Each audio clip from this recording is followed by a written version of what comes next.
أعوذ بالله من الشيطان الرجيم بسم الله الرحمن الرحيم. وقد تفطن بعض المعاصرين لهذا الإشكال في بعض كلماته.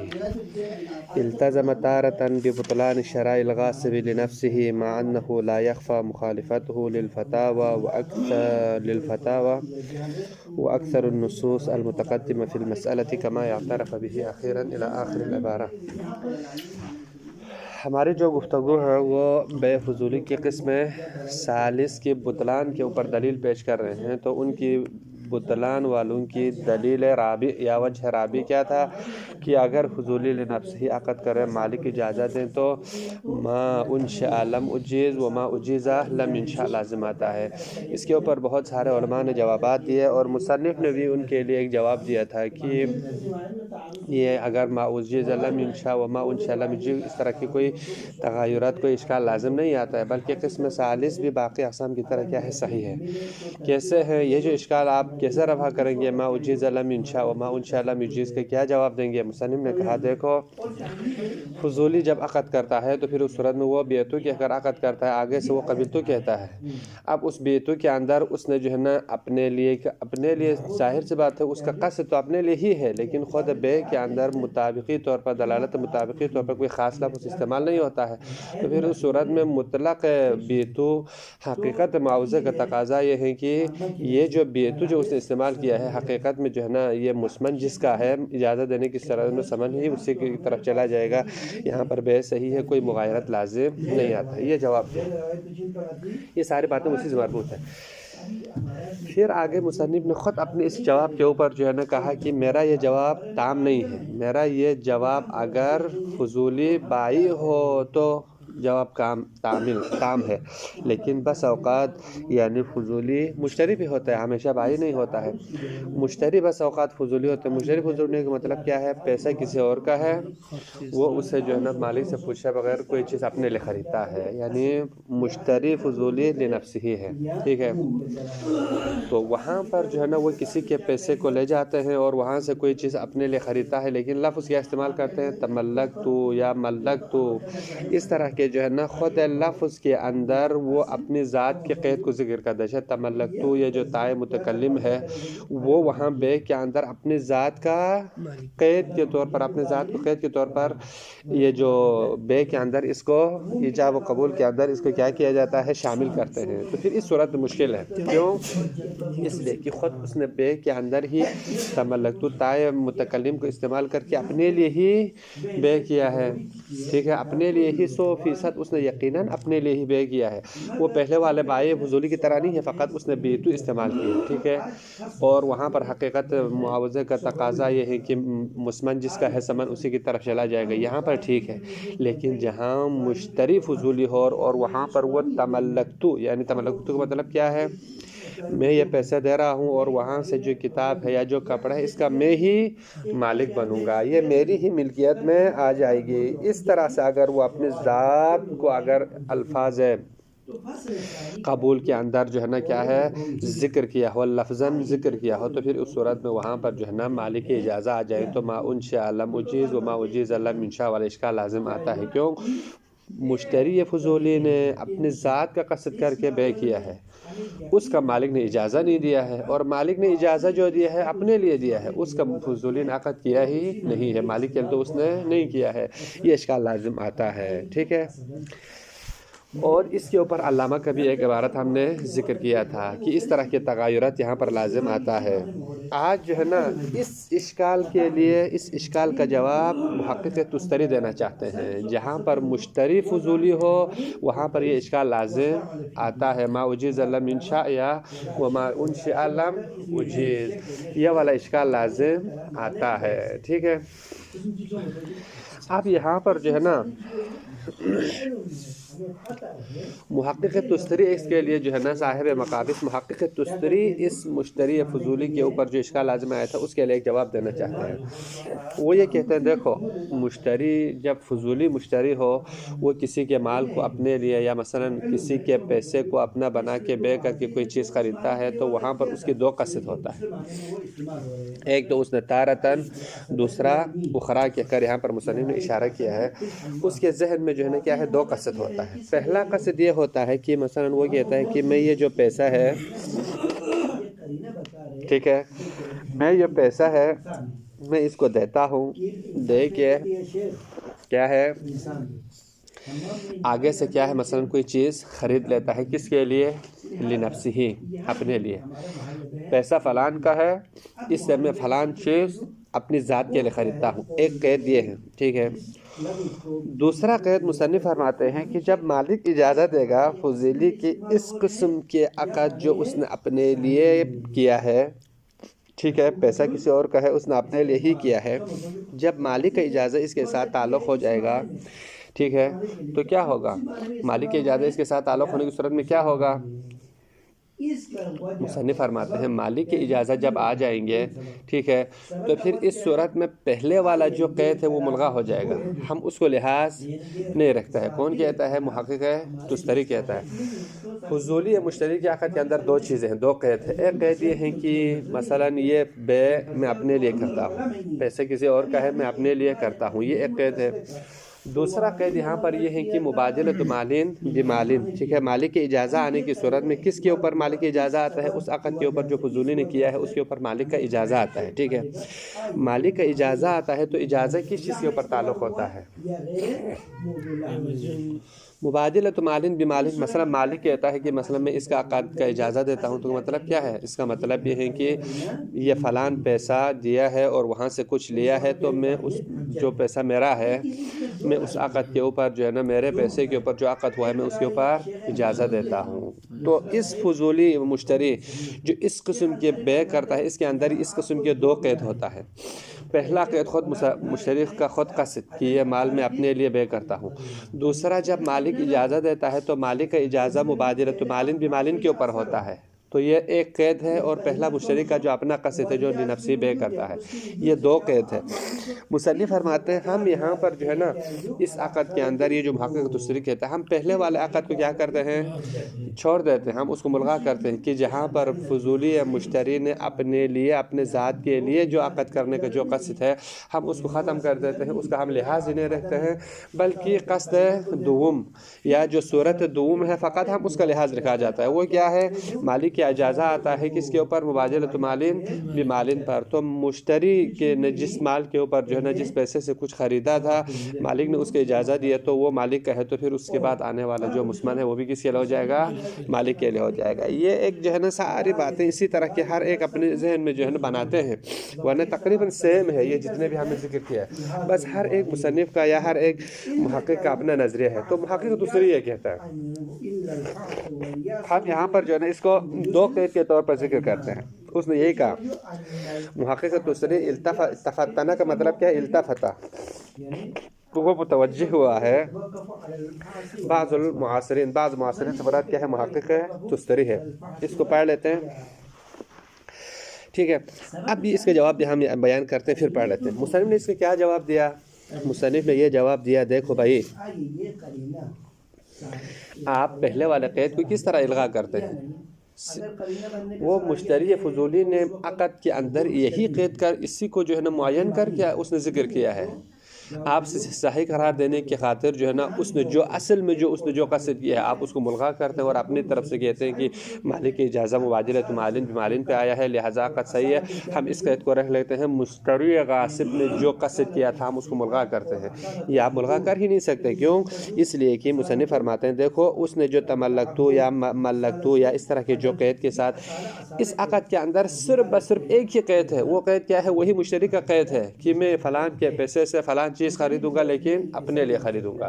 اصل عقد اسی قید کے اوپر ہوا ہے، آپ کہتے ہیں اس قید کو ہم ملغا کریں گے، اپنی طرف سے ایک قید اس میں شامل ہے، آپ جو کہہ رہے ہیں وہ اس میں سرے سے ہے ہی نہیں ہے، لیکن جس قید کو آپ ملغا کر رہے ہیں وہ اصل عقد کے اندر وہی قید ہے، تو آپ اس چیز کو کیسے آپ ملغا کر سکتے ہیں؟ اصل عقد کا جو مرکز وہی ہے کہ فضولی کسی کے مشتری فضولی کسی کے پیسے کو لے کے کوئی مال خریدتا ہے اور اپنے لیے خریدتا ہے، بس صرف عقد کے اندر اسی قید کو اسی قصد کے ساتھ مشتری نے عقد کیا ہے، تو یہی عقد، اس قصد کو آپ ملغا کر ہی نہیں سکتے۔ جب اس عقد یا اس قصد کو آپ ملغا نہیں کر سکتا ہے تو مالک کی اجازہ آنے کی صورت میں دوبارہ وہی اشکال لازم آتا ہے۔ کیوں؟ مشتری نے لنفسہ ہی کیا ہے، مالک اپنے لیے اجازت دیتا ہے، تو پھر دوبارہ وما اجیز لم انشا یا وما انشا لم یجیز، یہ اشکال دوبارہ لازم آتے ہیں۔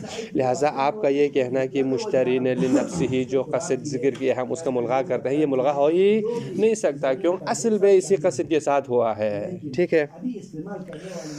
وقد تفطن بعض المعاصرین، بعض معاصرین متوجہ ہوئے ہیں اس اشکال کی طرف، یعنی اگر جہاں مشتری فضولی ہو وہاں پر مصنف نے جو جواب دیا تھا وہ کامل نہیں ہے، تو اس اشکال کی طرف بعض معاصرین سے مراد یعنی صاحب مقابس الانوار، نیچے جو ہے نا حاشیہ نمبر 3 میں لکھا ہوا ہے مقابس الانوار، اس کتاب کا مصنف کیا ہے؟ محقق تستری ہے، ٹھیک ہے۔ محقق تستری اس اشکال کی طرف متوجہ ہوئے، لہذا الاشکال، اس اشکال کی طرف ہی بعض کلمات ہی، یعنی اپنے بعض کلمات میں اس اشکال کی طرف وہ متوجہ ہوئے ہیں اور اپنے بعض کلمات میں اس کی طرف اشارہ کیا ہے، ٹھیک ہے۔ تو مصنف فرماتے ہیں صاحب مقابس کی بات سے یہ سمجھ آتا ہے، پہلی بات وہ اپنے کلمات کے اندر اس چیز پہ ملتزم ہوا ہے، کیا؟ فلتزم تارتن، فلتزم محقق التستری مثلا یا صاحب المقابس، وہ ملتزم ہوا ہے ایک دفعہ ببطلان الشراء الغاصب لنفسہ، وہ کہتے ہیں ہم پہلے اس قید کے ملتزم ہو جائیں کہ اس فضولی مشتری کے جو عقد کے اندر جو ہے نا یہ قید باطل ہے، یہ ملغا ہے، کیا؟ ببطلان الشراء الغاصب لنفسہ، غاصب نے جو اپنے لیے لنفسہ جو چیز خریدی ہے، یعنی خریدنے والا کون ہوتا ہے؟ مشتری ہوتا ہے نا۔ مشتری فضولی نے، یا جو کہ مشتری فضولی کا مطلب مشتری غاصب کسی اور کا پیسے سے خرید رہا ہے، تو مشتری غاصب نے جو چیز لنفسہ خرید لیا تھا، ہم اس قید کو کیا کرتے ہیں؟ بطلان قرار دیتے ہیں، ہم کہتے ہیں کہ عقد کے اندر یہ نہیں ہے، ہم اس کو باطل قرار دیتے ہیں۔ لہٰذا محقق تستری کہتے ہیں ہم پہلی دفعہ ہم اس چیز کا ملتزم ہوتے ہیں، مشتری فضولی نے یا غاصب فضولی نے جو لنفسہ جو قید ذکر کیا تھا ہم اس کو ملغا کرتے ہیں، اس کو باطل قرار دیتے ہیں، وہ باطل ہے۔ یہ ایک بات اس نے کی۔ پھر آگے خود بتاتے ہیں ما انہ لا یخفی مخالفتہ للفتاوی، لیکن میری یہ جو بات ہے، مصنف فرماتے ہیں جو محقق تستری نے جو بات کی ہے یہ علماء کی فتاوی کے کیا ہے؟ مخالف ہے، علماء کے فتاوی کے مخالف ہے۔ جبکہ علماء کیا فرماتے ہیں؟ علماء فرماتے ہیں اگر کوئی غاصب کسی کے مال پہ غصب کر کے بے کرے، مالک اجازت دے تو بے صحیح ہوتا ہے۔ یہ کہتے ہیں نہیں، محقق تستری کہتے ہیں کہ غاصب جو بھی ہو، خصوصاً مشتری اگر کسی کے مال کو غصب کر کے اگر بے کرتا ہے تو وہ باطل ہے۔ جبکہ کہتے ہیں ما انہ لا یخفی، میری یہ جو بات ہے فتاوی کی بھی مخالف ہے اور اکثر نصوص متقدمہ فی المسئلہ، بہت سارے نصوص اور روایات بھی میری اس بات کی مخالف ہے جس کو ہم نے پہلے ذکر کیا ہے۔ یعنی بہت سارے ہمارے پاس روایات موجود ہیں جو کہتے ہیں کہ کسی کے مال کو اگر آگے بے کرے، مالک اجازت دینے تو بے صحیح ہے۔ جبکہ محقق تستری کیا کہتے ہیں؟ شرع غاصب کا بے کیا ہے؟ سرے سے باطل ہے۔ جیسے کہ ہم نے پہلے بہت سارے روایات ذکر کیا تھا نا کہ ایک بندہ جو کسی نے کپڑا واپس کیا اور اس کو پتہ نہیں تھا کہ کسی اور کا ہے، اور اسی طرح بہت سارے موارد میں جو تجارت والے مورد میں، اور اسی طرح جو ہے نا یتیم کے مال کے ربح کے حوالے سے بہت ساری چیزیں جو بندہ مالک نہیں تھا، غاصب تھا، اس نے آگے بے کیا اور معصوم نے کہا معاملہ صحیح ہے۔ تو کہتے ہیں یہ جو محقق تستری نے جو بات کی ہے، ایک تو یہ علماء کے فتاوی کے مخالف ہے، فتاوی میں علماء کہتے ہیں کہ غاصب کا بے صحیح ہے، مالک اجازت دے دیں، روایات بھی کہتے ہیں کیا ہے؟ صحیح ہے۔ لیکن محقق تستری کہتے ہیں کہ ہم اس چیز کے قائل ہوتے ہیں کہ شرع غاصب کیا ہے؟ باطل ہے، اس قید کو ہم ختم کرتے ہیں، ہم اس کے بطلان کے قائل ہوتے ہیں۔ وَأُخْرَى، دوسرا وَالْتَزَمَ تَارَةً وَالْتَزَمَ أُخْرَى، دوسرا کہتے ہیں ہم دوسری دفعہ ہم اس چیز کا ملتزم ہوتا ہے کہ بِأَنَّ الْإِجَازَةَ إِنَّمَا تَتَعَلَّقُ بِنَفْسِ مُبَادِلَةِ الْعِوَزَيْنِ، مالک نے جو اجازت دی ہے یہ صرف مبادلت عوضین کے اوپر کیا ہے؟ مالک کا اجازت تعلق ہوا ہے۔ مالک کا اجازہ فضولی مشتری کے قصد کے ساتھ تعلق نہیں ہوا ہے، اس نے اپنے لیے اجازت وہ کیا ہے؟ عقد کیا تھا، مالک کی اجازت اس قصد کے ساتھ تعلق نہیں ہوا ہے، بس مالک کا اجازت کس چیز کے ساتھ تعلق ہوا ہے؟ مبادلۃ مالین بمالین، 10,000 کے مقابلے میں یہ فلان کتاب، بس مالک کی اجازہ اسی کے ساتھ تعلق ہوا ہے، تو مالک کی اجازہ اسی کے ساتھ تعلق ہوا ہے، تو حقیقت مبادلۃ مالین بمالین کا تقاضا کیا ہے؟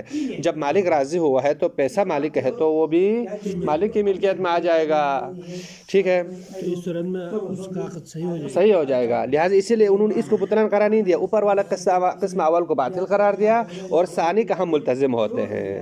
وَإِنْ كَانَتْ خُصُوصِيَّةُ مِلْكُ الْمُشْتَرِي الْغَاصِبِ، اگرچہ جو ہے نا یہاں پر اس عقد کے اندر مشتری نے اپنی ملکیت ہونے کی خصوصیت کو اخذ کیا ہے، یعنی اپنے آپ کو مالک بنا کے اپنے لیے تو کیا ہے اس نے اپنے لیے، للمسمن مثلا یہ 10,000 دے کے مسمن کی ملکیت میں ہی بنوں گا، ٹھیک ہے، ماخوذۃ فیہا، فیہا سے مراد فی مبادلۃ العوضین، اس مبادلۃ العوضین کے اندر اگرچہ مشتری نے اپنے آپ کو مالک بنانے کے لیے یا اس کتاب کے اپنے آپ کو مالک بنانے کی اس نے قصد کیا ہے، ٹھیک ہے، لیکن اس قصد کی کوئی حیثیت نہیں ہے، ہم اس کو باطل قرار دیتے ہیں۔ بس مالک کی اجازہ مبادلۃ مالین بمالین پہ آیا ہے، جب مالک مبادلۃ مالین بمالین پہ آیا ہے تو 10,000 مالک کا ہے، مالک نے جب اجازہ دیا ہے تو اس کے بعد آنے والا سمن بھی مسمن بھی اسی کا ہو جائے گا۔ لہٰذا جہاں مشتری فضولی ہو تو وہاں پر آپ نے کہا، یعنی مصنف کو کہتے ہیں آپ کا جواب تام نہیں ہے، وہاں پر جو ہے نا پھر وہی ما انشاء اللہ مجیز و ما اجیز اللہ منشاء والا اشکال لازم آتا ہے، آپ نے یہ کہا تھا، اس طرح سے اگر آپ بے کریں تو یہ اشکال لازم نہیں آتا ہے۔ اس نے یہ ایک جواب دیا، کس نے؟ محقق تستری نے۔ وفیہ، مصنف اس کو رد کرتے ہیں، ان حقیقت العقد فی العبارت التي ذکرناها فی الاشکال، مصنف یعنی محقق تستری کو جواب دیتے ہیں حقیقت عقد جو عبارت کے اندر ہے، التي ذکرناها فی الاشکال، اشکال کے اندر جو ہم نے ذکر کیا ہے وہ کیا ہے؟ خود مصنف فرماتے ہیں یعنی کون سا یعنی اشکال جس کو ہم نے ذکر کیا ہے کہ اگر مشتری تملکتو یا ملکتو کہہ کر اگر عقد کریں تو مالک کے اجازہ آنے کی صورت میں یہ ما انشاء اللہ یجیز و ما اجیز اللہ منشاء والا اشکال لازم آتا ہے، ٹھیک ہے، یہ اشکال ہے۔ حقیقت عقد یا جو حقیقت عقد جو عبارت کے اندر جو ہم نے اشکال میں ذکر کیا ہے وہ کیا ہے؟ بریکٹ کے اندر دوبارہ ذکر کر رہے ہیں، یعنی وہ اشکال کیا ہے؟ قول المشتری، مشتری کا یہ قول، کون سا مشتری؟ جو غاصب ہے، کسی اور کے پیسے کو آگے سے کوئی چیز خرید رہا ہے، جی، تو مشتری غاصب کا یہ قول، کون سا قول؟ تملکتو یا او ملکتو ھذا منک بہذا الدراہم، تملکتو میں اپنے آپ کو مالک بنا دوں گا، یا ملکتو میں مالک بنوں گا، ھذا اس چیز کا، مثلا اس کتاب کا، من کا آپ سے، بائی کو کہتا ہے، آپ سے اس کتاب کا میں خود ذاتی طور پر مالک بنوں گا، بہذہ الدراہم، مثلا اس 10,000 مثلا یا اس 10,000 دراہم کے مقابلے میں، یہ اس نے اپنے عقد کے اندر کیا کیا ہے؟ قصد کیا ہے، ٹھیک ہے، تو اس کے اوپر جب مالک کا اجازہ آئے گا تو ہم نے کہا یہ مغایرت لازم آتا ہے، یہ اشکال ہے اصل میں جو عبارت کے اندر اس نے ذکر کیا ہے۔ تو مصنف فرماتے ہیں حقیقت عقد جو عبارت کے اندر ہم نے ذکر کیا ہے وہ اشکال میں لیست، اس اشکال کے اندر حقیقت عقد میں جو عبارت انہوں نے ذکر کی ہے وہ عبارت نہیں ہے، اگر ہے تو عبارت کے اندر ایک ہی چیز انہوں نے ذکر کی ہے، وہ کیا ہے؟ انشاء تملکہ للمبیع، ٹھیک ہے، حقیقت عقد کے اندر مشتری فضولی نے جس عبارت کو ذکر کیا ہے، جس نقطے کی طرف اشارہ کیا ہے وہ ایک ہی چیز ہے، وہ کیا ہے؟ انشاء تملکہ للمبیع، میں جو ہے نا یہ 10,000 دے کے ادھر سے جو مبیع اور کتاب یا جو بھی چیز آ جائے گی اس کا میں خود مالک بنوں گا۔ بھائی عقد کے اندر اس نے اسی چیز کو محور بنا کے، مرکز بنا کے قصد کیا ہے، تو آپ کہتے ہیں بھائی اس نے جو اپنے لیے جو کیا ہے قصد کر کے جو عقد کیا ہے، آپ کہتے ہیں ہم اس قصد کو باطل قرار دیتے ہیں، اس کو ملغا کرتے ہیں۔ بھائی ملغا ہو ہی نہیں سکتا، کیوں؟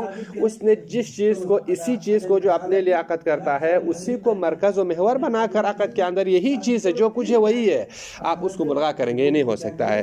لیس الا انشاء تملکہ للمبیع، مشتری کا قصد اس کے اندر، اس عبارت کے اندر، اس عقد کے اندر کچھ بھی نہیں ہے، اگر ہے تو ایک ہی چیز ہے، کیا ہے؟ انشاء تملکہ للمبیع، اس مبیع کا میں ہی مالک بنوں گا، اس نے اس انشاء کے ساتھ قصد کیا ہے۔ اس کے علاوہ جو مبادلۃ مالین آپ نے اپنی طرف سے ایک اور قید ذکر کیا اور اس کو باطل قرار دے. دوسرا تو سرے سے ہے ہی نہیں ہے. جو ذکر آپ نے جس چیز کو باطل کیا تھا اصل چیز وہی ہے جو عبارت کے اندر اس نے ذکر کیا. آپ اس کو کیسے بطلان قرار دے سکتے ہیں؟ بس اگر اس کا قصد اس طرح سے ہے مشتری فضولی کا کہ اس چیز کا میں خود مالک بنوں گا اس مبی کا, تو فاجازت هذا الانشاء, اگر کیا ہے فاجازت هذا الانشاء, اس انشاء کے اوپر جو مالک کی اجازت ہے, مالک اگر اجازت دے دے مشتری نے مبی کو اپنے لیے کیا ہے بے کیا ہے, خریدا ہے, اور مالک اگر اس قسم کے بے کا اگر اجازت دیتا ہے, اس قسم کے انشاء کا اگر اجازت دیتا ہے, تو لا يحصل بها بالاجازہ, اس مالک کے اجازت سے کچھ حاصل نہیں ہوگا.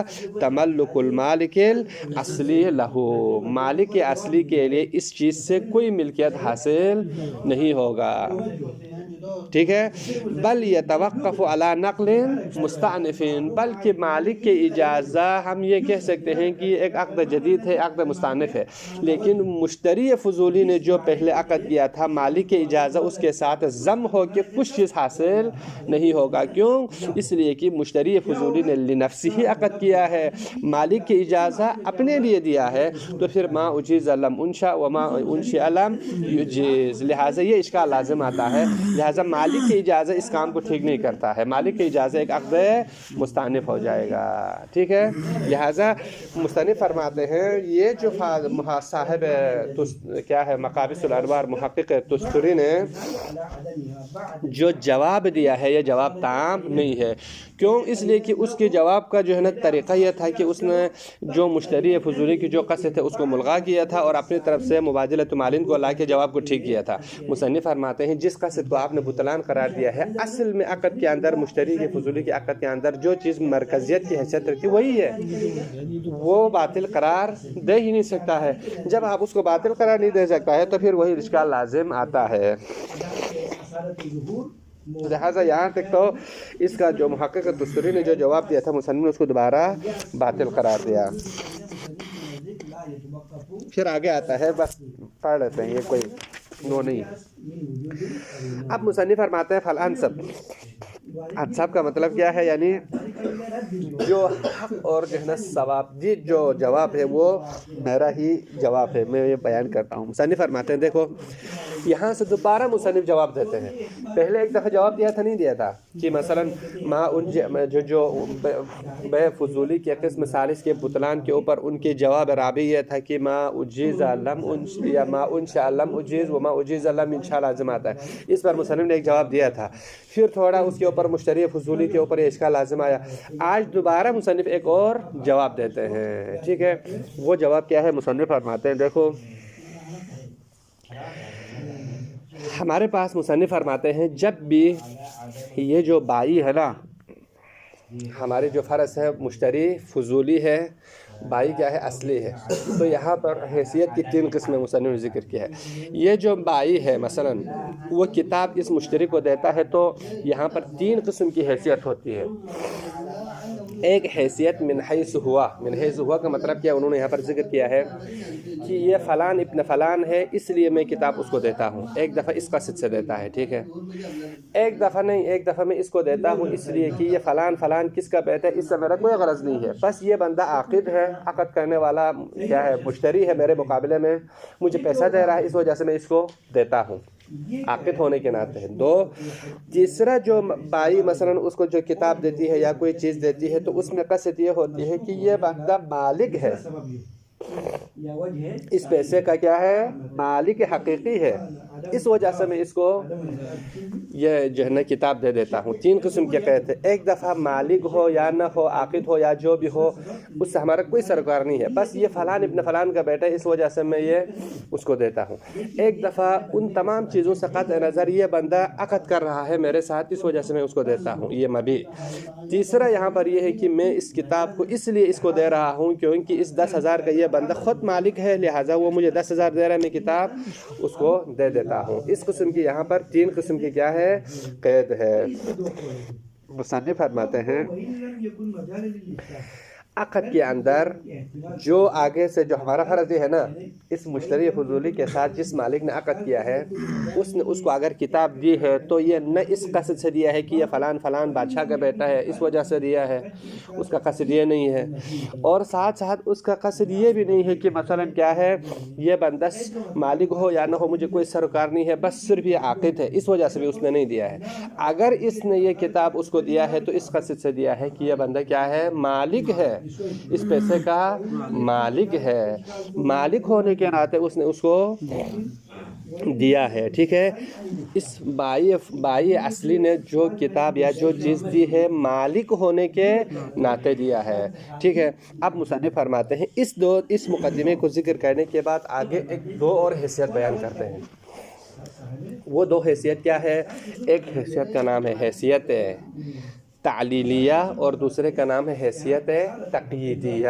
ان تین چیزوں کو سمجھنے کے بعد آخری جو ہم نے جواب کس میں دیا، ان تین صورتوں میں سے وہ صورت صحیح ہے جہاں پر جو ہے نا اس کا جہت کیا ہو، مالک ہونے کے ناطے وہ کیا ہے، مبیع کو مشتری کو دیا ہے۔ اس کو ذہن میں رکھنے کے بعد مصنف فرماتے ہیں ہمارے پاس جو ہے نا ایک اور دوسرا الفاظ میں انہوں نے ان کو خلاصہ کر کے دو اس میں چیز ذکر کی، ایک حیثیت تعلیلیہ ہے اور ایک حیثیت کیا ہے، تقییدیہ ہے۔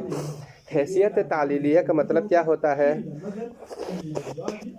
ایک چیز واسطہ بنتے ہیں کہ فلان حکم فلان موضوع کے لیے ثابت ہونے کے لیے یہ خود واسطہ بنتا ہے، موضوع کے اندر اس چیز کا جو ہے نا کسی فلان چیز کی کوئی حیثیت نہیں ہے، بس یہ چیز اس لیے آتے ہیں کہ مثلا یہ حکم اس کے لیے ثابت ہو جائے۔ مثلا ہم نے یہاں پر جو ہے نا میں نے مثال یہاں پر ذکر کیا ہے، الخمر حرام، خمر موضوع ہے، حرام اس کے لیے کیا ہے، حکم ہے، ٹھیک ہے۔ خمر الخمر حرام، خمر کیا ہے، موضوع ہے، ٹھیک ہے۔ حرام اس کے لیے کیا ہے، حرام اس کے لیے حکم ہے، ٹھیک ہے۔ اور یہ جو حکم اس موضوع کے لیے کیا ہے، ثابت ہے، ٹھیک ہے، ثابت ہے نا۔ اب یہاں پر یہ کہتے ہیں دیکھو یہ جو خمر حرام کیوں ہے، اس لیے کہ یہ کیا ہے، مسکر ہے۔ تو یہ جو مسکر ہے نا، یہ مسکر کو کیا کہا جاتا ہے، حیثیت تعلیلیہ، یہ علت ہے، ٹھیک ہے۔ تو یہاں پر یہ جو خمر حرام ہے، ٹھیک ہے، اس حکم کو اس خمر کے لیے ثابت کرنے کے لیے گویا یہ ایک علت کی حیثیت ہے۔ یہ جو مسکر ہے یہ خمر کے موضوع کے اندر شامل نہیں ہے، ٹھیک ہے، موضوع کے اندر شامل نہیں ہے، بس یہاں پر جو ہے نا یہ ایک خارجی چیز ہے، بس یہ جو اس لیے آتا ہے تاکہ یہ حرام اس موضوع کے لیے کیا ہو جائے، ثابت ہو جائے۔ نفس اسکار خمر کے اندر شامل نہیں ہے، اس کو کیا کہا جاتا ہے، حیثیت تعلیلیہ۔ حیثیت تعلیلیہ کا مطلب کیا ہے، ایک چیز ایسی ہے جو حکم کو کسی موضوع کے اوپر ثابت کرنے کے لیے تو آتا ہے لیکن خود موضوع کے اندر شامل نہیں ہے، جیسے کہ الخمر حرام میں خمر موضوع ہے، حرام یہ ہے حکم ہے، لیکن اسکار حرمت کو خمر کے لیے ثابت کرنے کے لیے تو خود آتا ہے لیکن خود اسکار موضوع کے اندر شامل نہیں ہے، اس کو کیا کہا جاتا ہے، حیثیت تعلیلیہ۔ اور ایک دفعہ ہوتا ہے حیثیت تقییدیہ۔ تقییدیہ کا مطلب کیا ہے، ایک چیز واسطہ بنتی ہے لیکن وہ موضوع کے اندر شامل ہوتی ہے، جیسے کہ مثلا اللہ تعالیٰ نے کہا کہ نماز واجب ہے، اس شرط کے ساتھ وہ نماز واجب ہے جو انسان نماز کے اندر بجا لاتے ہیں، رکوع سجود یہ ساری چیزیں جو بجا لاتے ہیں یہ کیا ہے، واجب ہے۔ تو آیا یہ جو وجوب ہے فقط انسان کے جو رکوع سجود اٹھنے بیٹھنے کے اوپر آیا ہے یا نہیں، اس کے ساتھ ایک اور قید ہے، وہ قید کیا ہے، یہ جو انسان کا اٹھنا بیٹھنا اگر نماز ہو تو واجب ہے، اگر نماز نہ ہو تو میں 1000 دفعہ اٹھوں یا 1000 دفعہ بیٹھوں، اس کے اوپر نہ کوئی وجوب کا حکم ہے نہ اس کے اوپر کچھ اور حکم ہے، ٹھیک ہے۔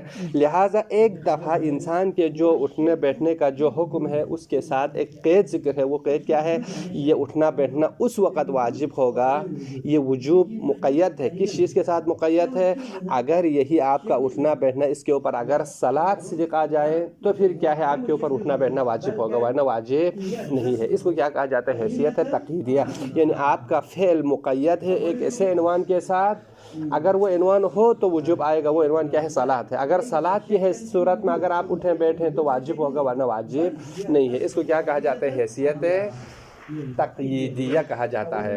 تو مصنف فرماتے ہیں ہمارے معنی میں جب کوئی بھی بائی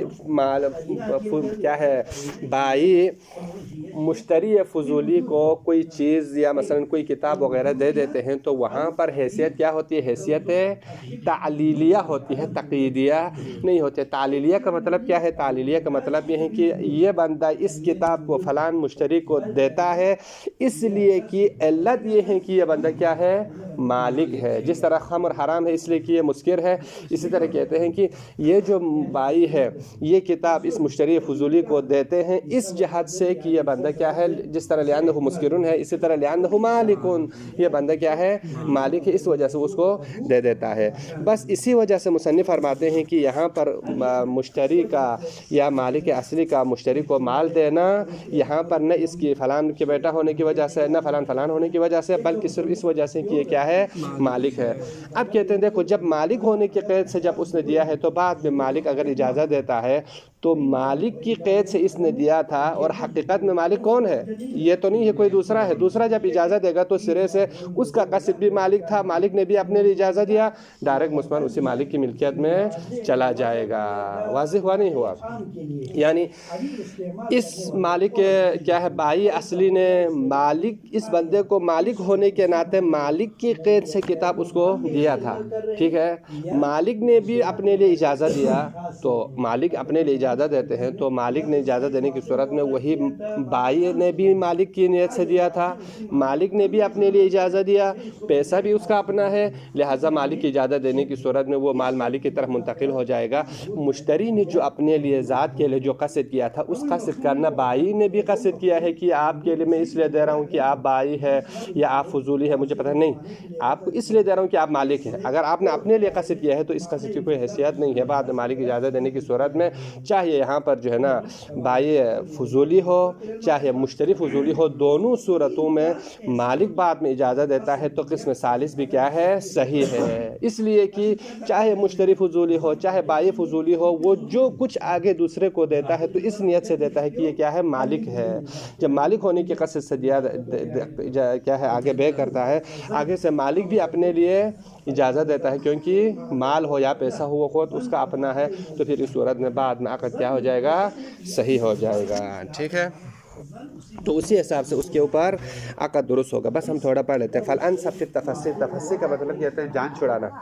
مصنف فرماتے ہیں سزاوار جواب وہی ہے فی التفصیل، اس اشکال سے اپنے آپ کو چھڑانے کے لیے ای یقال ہم یہ کہیں کیا ان نسبت الملک الی الفضولی العاقد، ملک کی نسبت فضولی عاقد کی طرف دینا، لنفسہ، فضولی عاقد نے ملک کی نسبت کس کی طرف دیا ہے؟ لنفسہ، یعنی اپنے لیے، فی قولہ، اس قول کے ذریعے سے کہ تملکت منکا، میں آپ سے اس کتاب کا مالک بنوں گا، یا او قول غیرہ لہو، یا اس کے علاوہ دیگر قول کے ذریعے سے اس نے اپنی طرف نسبت دی ہے، مثلا ملکت کا، تو مصنف فرماتے ہیں لیس من حیث ہوا، اگر اس نے آپ کی طرف نسبت دے کے دیا ہے تو ہوا سے مطلب کیا ہے؟ آپ فلان ابن فلان کا بیٹا ہے کہ کر نہیں دیا ہے، بل من حیث جعل نفسہ مالکا للثمن اعتقادا او عدوانا، اس نے فضولی نے، ٹھیک ہے، وہ فضولی نے اپنے آپ کو مالک فرض کیا تھا کیونکہ وہ پیسہ لے کے آ رہے، تو اس نے سمجھا کہ یہ بندہ کیا ہے؟ مالک ہے، چاہے وہ ثمن کا مالک ہے اعتقاداً ہو، یعنی اس نے غصباً اپنے آپ کو مالک فرض کیا ہو، یا او عدواناً، یا مثلا کیا ہے؟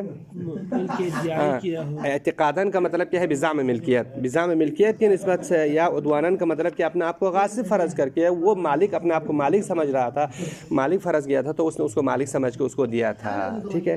باقی باتیں انشاءاللہ ہم کل بیان کرتے ہیں، ٹائم بھی کافی آج کے خلاصہ بیان ہوا ہے، کل ہم انشاءاللہ عبارت کو جلدی پڑھ لیتے ہیں۔ وصلی اللہ علی سیدنا محمد و آل محمد۔